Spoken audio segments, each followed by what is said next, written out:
যখন আপনি একটি গোলচত্বরের কাছে পৌঁছান তখন আপনাকে অবশ্যই আপনার ইন্ডিকেটর ব্যবহার করতে হবে। আপনি কোনো দিকে যেতে চান, আপনাকে অবশ্যই অন্যান্য রাস্তা ব্যবহারকারীদের মোড় নেওয়ার ইচ্ছা সম্পর্কে পর্যাপ্ত নোটিশ দিতে হবে। গোলচত্বরে প্রবেশের সময় আপনাকে অবশ্যই গোলচত্বরে থাকা যে কোনো যানবাহনকে পথ দেওয়ার জন্য গতি কমাতে হবে বা থামাতে হবে।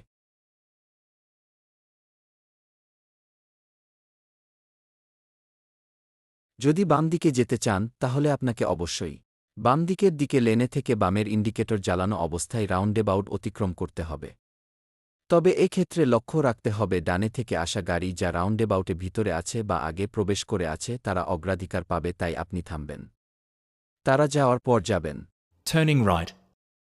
When turning right, you must indicate right on approach and be travelling in the right-hand lane, unless there are road markings with other instructions. Making a U-turn. When using a roundabout to make a U-turn, you must approach in the right lane and signal right.